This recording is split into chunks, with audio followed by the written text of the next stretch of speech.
Hi everyone, it's Jen again.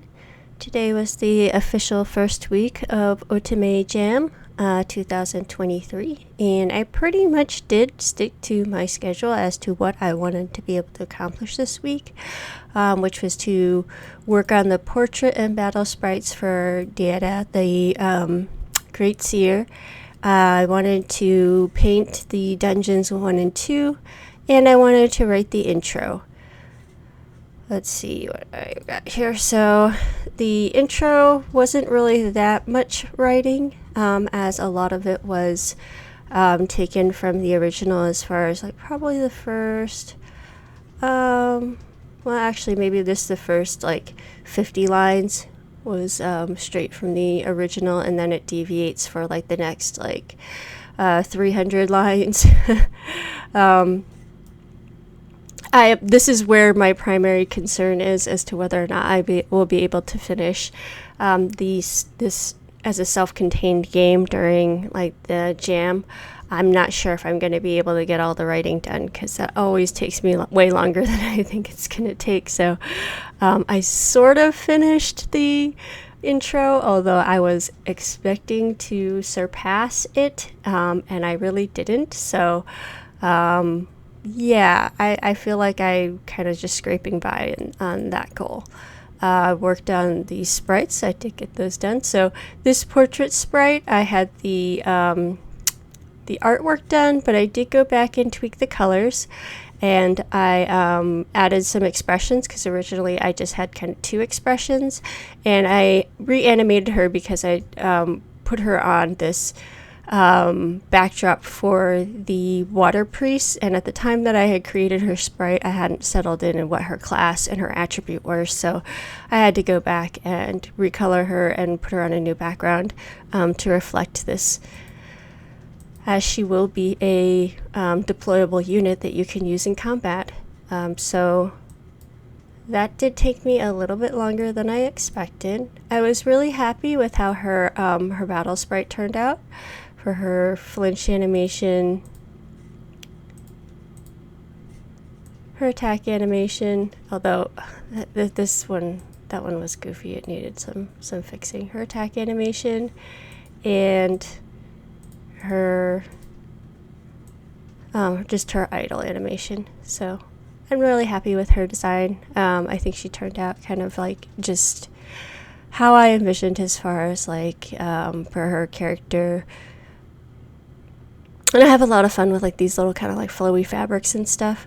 Some of these things I don't get to play with as much with male character designs, because I find them to be just a little bit more effeminate than what I want to portray for the male characters. And so when I do female characters, I do tend to put a lot of more of these kind of like feminine flourishes on their costumes. Let's see. And then the other goals I had for this week was to paint the dungeon backgrounds in preparation for next week, writing the dungeon encounter. So I have simplified this, as there's only now one dungeon exploration background, and then there's the dungeon like battle background. One of the things I did want to talk about, and I kind of brought up in the one of the videos that I didn't publish, because I'm always sort of afraid of not being able to properly articulate what I want to say, because some of these ideas that I have are very like nuanced, and especially around topics that are more controversial, I'm always like sort of hesitant to speak about them, because one, I haven't really fully formulated my opinion around this topic, and so I feel like I could be open to changing my mind on how I feel about it in the next like 5-10 years, depending on what direction this technology goes. And then the other thing that I have concerns about is that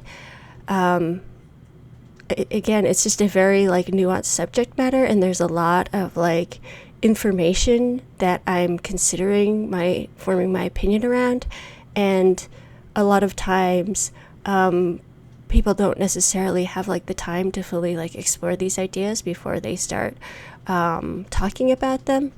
And I don't want to talk about something that I don't have the time to explain the information behind my opinion, because I want to make sure that people at least have the same amount of information that I have going into these topics, or they understand what information I have. So if I'm lacking information, so that I guess they understand where my opinion is coming from. And so these very nuanced subjects, I just have somewhat of a, of a, I don't know what to call it, a paranoia about being misunderstood.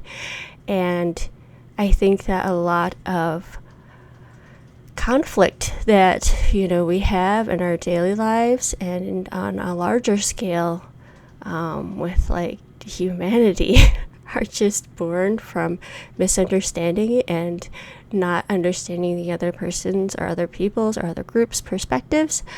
And maybe it's naive of me to think that if we could all kind of get on the same page, that we would all get along better. But yeah, it's a subject that I am very sensitive to.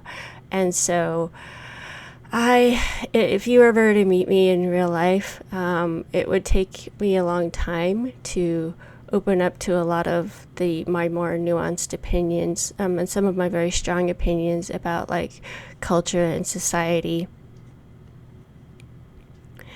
because I feel like it would take us a long time to kind of like understand, what information that I've been exposed to, what the context of these opinions are. It's just very, very like nuanced. And I spend a lot of time thinking about these things when I'm trying to understand other people's perspectives, because I want to be charitable in how people form their opinions, even if it's an opinion that I find abhorrent. I want to believe in the common shared humanity of like myself and my fellow human beings. So these are types of conversations that are usually very hard to have in person, or to bring up, because again, it just requires a lot of like knowing the person and a lot of information on top of that, to like tackle some of these more like very like nuanced topics. So where was I going with all that? Or what type of like framing was I trying to bring up before I talk about this Otome project? Like, why did I go off on that tangent? Why am I repainting these backgrounds or painting these backgrounds? So something to know about me and my projects is that they are free. They are done for fun. And I myself, as an artist, have never been terribly interested in drawing backgrounds. It is like sort of something that I have endured as a comic artist, coming from a comics background. And as far as like what my process was like when I was drawing hundreds of pages of comics, was that I would focus on the character art, and then I would like draw the background in, sort of usually as just a necessity, but something that I usually pretty much dreaded. And one of the tools or techniques that I would use in order to expedite this process was for like a comic that I wrote that was in New York City. I would go outside and I would take pictures of my neighborhoods and different locations that I wanted to use as reference, and then I would take those images into Photoshop, and I would adjust like the contrast of those images so that I could get more of a sort of an outline, or like really like isolate the shapes that I was gonna need to draw. And then I would use those, I would print out those photoshopped photos that I had taken, and then I would draw on top of them in order to make drawing the backgrounds faster, because I was on a very tight schedule and backgrounds were something that I just didn't want to spend all my time doing. It was very like labor intensive. So even the act of going out and taking photos and manipulating them in Photoshop and printing them out and sketching them was still like a time saver when it came to rendering the comic pages and drawing all those things from my imagination. And most artists will have to use some type of reference to draw something that they're not terribly familiar with. So myself, as not being a person who's terribly interested in architecture and cars and streets, and I'm just sort of like oblivious when I'm walking around outside. I know that sounds really horrible to some people, but it's just something I've never been super interested in. Things like trees and flowers and organic things I tend not to use reference for, because I'm more interested in drawing those things and looking at those things in real life. They just feel more alive to me, and I can sort of assign them more personality. But like things like especially man-made constructed objects like houses and cars, I am just not that terribly interested in, and I find it difficult to be engaged when I'm drawing them, because I have a hard time like sensing that they're alive or giving them personality, even though you can definitely give these inanimate objects a sense of like personality when you're drawing them. But for me, it's not something that I'm able to really like mentally engage with, because my interest is just not there. So using photography, using like photo collages is something that is used in the industry a lot to expedite the process, especially in very labor intensive fields such as doing comics and such. So I never really thought about it as being like a crutch or like cheating. It was just a way of like making my deadlines and expediting this very labor intensive process. Where am I going with this? So when I started doing visual novels, again, I was not interested in doing the backgrounds. And so I would just take photos that I would find online, because most of the time the backgrounds were not something that I could go out and take pictures of myself. And then I would just make like photo collages out of different images that had elements of things that I wanted to have in the scene. And then I would run heavy filters over them and do a lot of different like lighting effects. And I didn't really think that this was a problem because nobody had really said anything to me about it. And I was more interested in just like focusing on the characters and stories. And again, my games are free, and it was just a way of expediting the process so that I didn't have to focus on things that I didn't really have like a whole lot of interest in, dedicating a lot of time. At some point, one of my friends did kind of suggest, like, well, would you ever thought about like drawing your own backgrounds? They know that I came from a comics background where, you know, these are things that I was like capable of doing, but I was just being honestly lazy about it. So for some of my later projects after like Soul Union and I've transmigrated as a Supreme Villainess, I started doing a similar process to what I did when I was doing comics. So here's a background that I did when I was working on Hungry. And here was like the photo collage reference that I used. So you can see that I had taken this image of like an old Victorian sort of style house, and then I had cut it out and put it on this this desert background.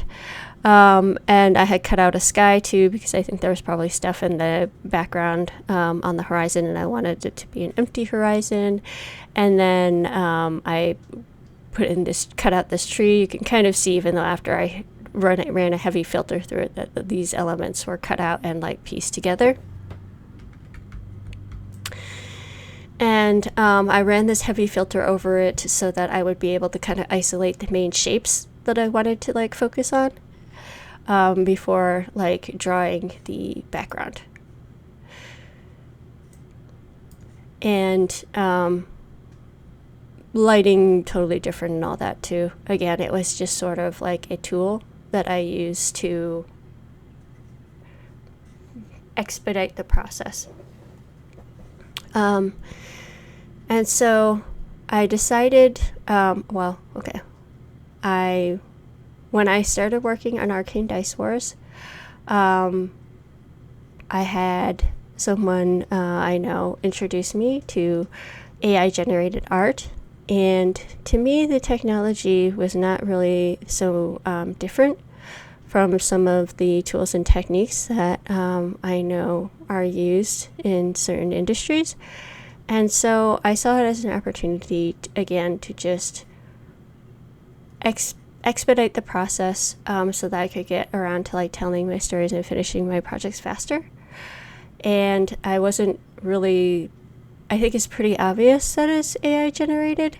So I wasn't really thinking that there was like this controversy around it.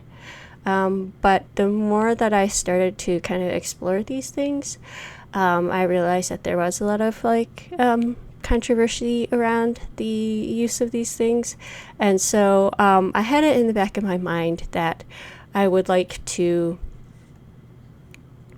redo these backgrounds at some point, just because I didn't want that to be something that, I don't want my projects to be something that like upset people because of like because of anything, really. I know that can't be, there's always going to be some people out there that are going to be offended by something that I do, because that's just kind of the nature of putting yourself out there in society. You're always going to have like differences with people.